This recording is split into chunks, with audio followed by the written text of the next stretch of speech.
bagi yang miskin. Bagi yang miskin, jangan suka mendongak ke atas. Orang kalau jalan melihat ke atas, ya kanan kiri, nggak tahu kalau ada lubang di depan.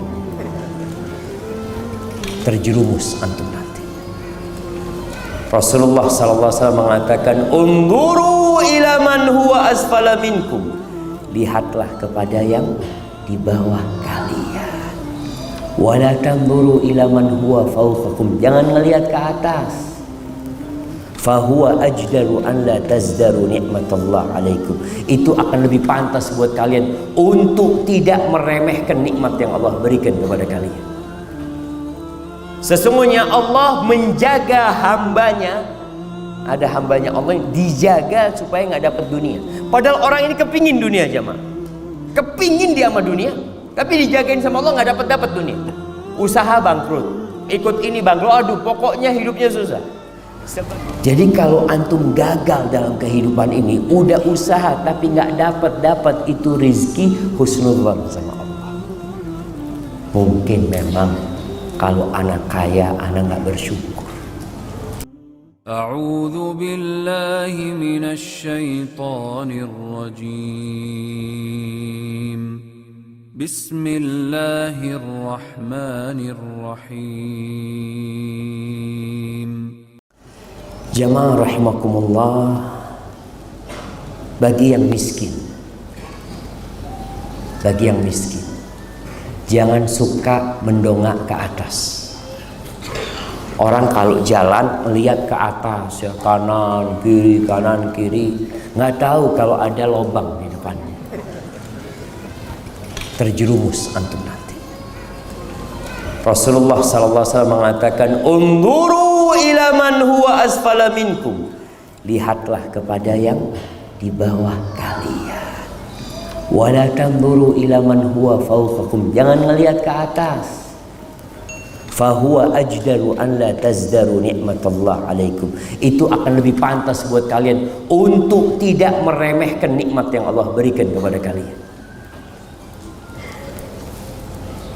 Pernah ada satu syekh datang ke penjara, ketahanan nih. Ada satu orang ditahan karena utang.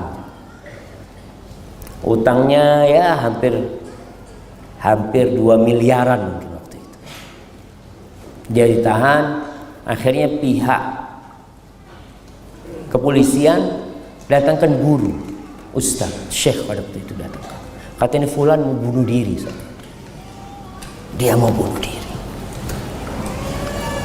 Tolong dikasih nasihat. Ya. Datanglah syekh, ngobrol sama dia.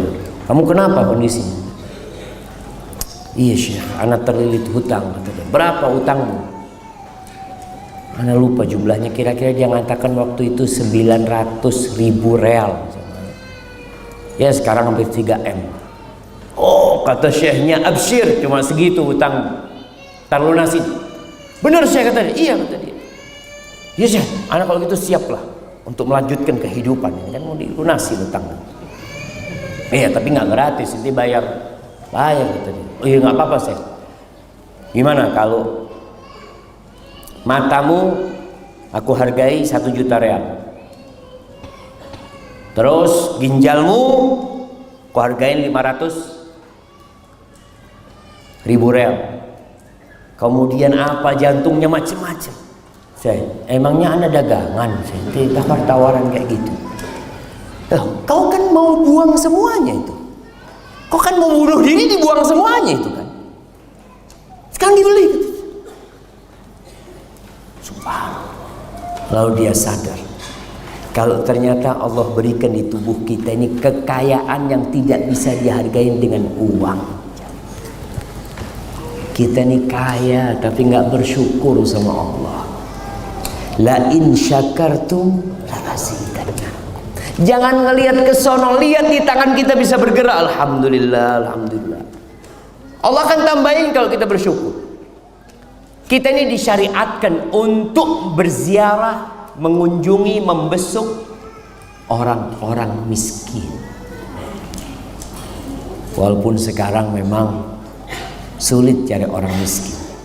Di sini nih ada orang miskin. Nah, apa nama perumahannya?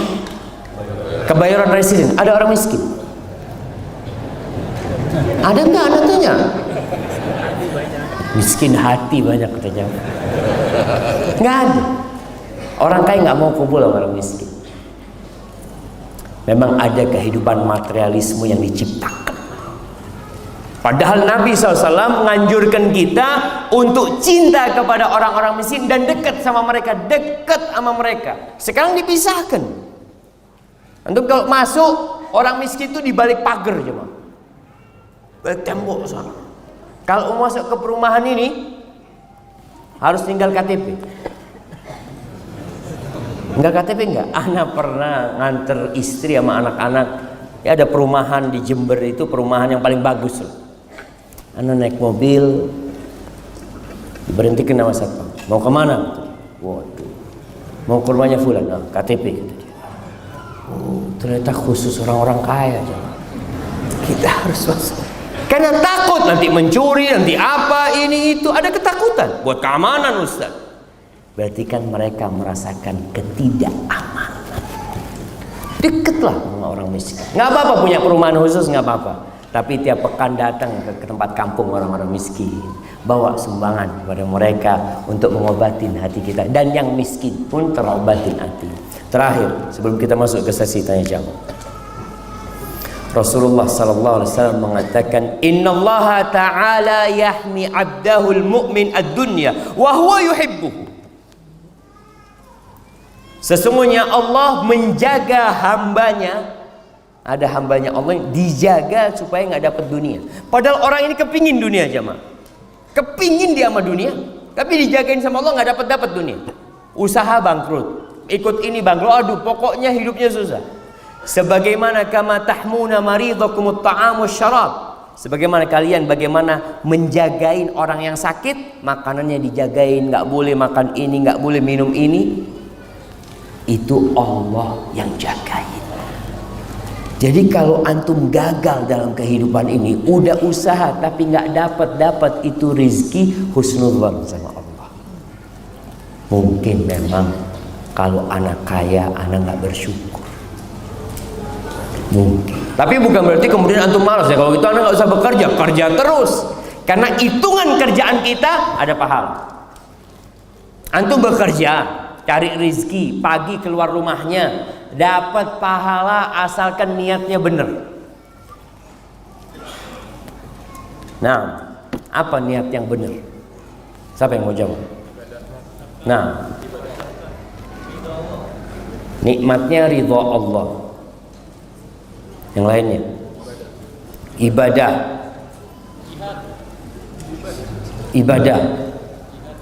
jihad lillahi ta'ala. Sama aja antum lillahi ta'ala. Nah, nafkahin keluarga, kirim ke belakang sana. Antum jihad, ibadah, ngasih nafkah keluarga. Antum kerja ngasih nafkah keluarga jemaah. Itu bernilai ibadah. Bernilai ibadah, itu yang kita bicarakan. Rasul SAW mengatakan, ini pernah kejadian di masa Nabi SAW. Ada seorang pemuda gagah perkasa, kerja, dia cari duit. Para sahabat mengatakan kepada Nabi SAW, ya Rasulullah, andai kata kekuatan dia, gagahnya fisik dia itu di jalan Allah, ya ini untuk berperang di jalan Allah, pasti akan lebih manfaat gitu. Lau kana fi sabilillah, Masya Allah, sayang banget nih badan kayak gini, semangat kayak gini kalau cuma cari duit. Maka Nabi SAW meluruskan pemahaman para sahabat ini. In kana kharaja yas'a ala abawaini syaikhaini kabirain. Kalau dia keluar bekerja untuk memberikan nafkah kepada dua orang tua dia yang sudah sepuh, fahuwa fi sabilillah, maka dia terhitung fi sabilillah. Wa in kana kharaja yas'a ala auladin lahu sighar. Kalau dia keluar rumah bekerja untuk kasih makan anak-anaknya yang kecil, fahuwa fi sabilillah, dia di jalan Allah.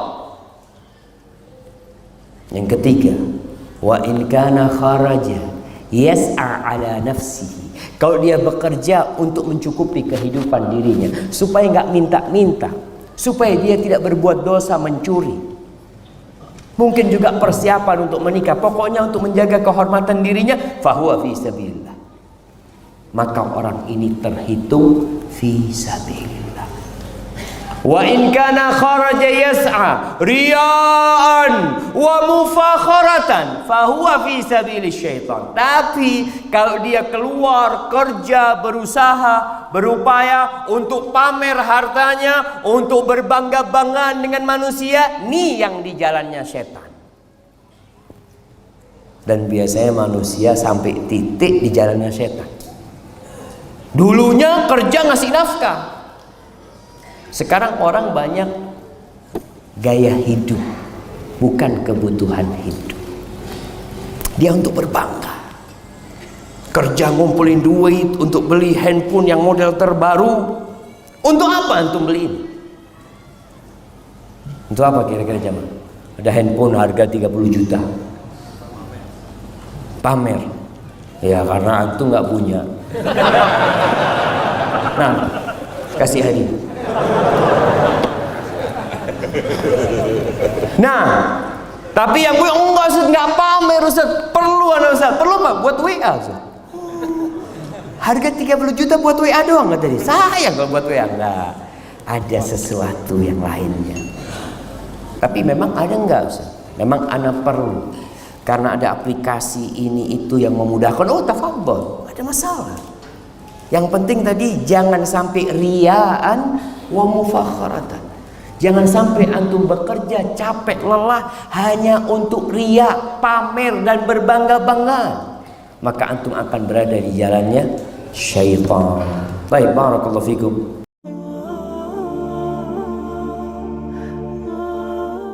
Ada istri-istri yang tahu diri dia. Dia tidak ingin membebani orang tuanya yang sudah melahirkan dia. Dia tidak ingin orang tuanya juga sedih dengan kesedihan dia. Cukup sudah ibunya merawat dia. Cukup sudah orang tuanya lelah mencarikan suami buat dia. Cukup sudah. Maka tuh yang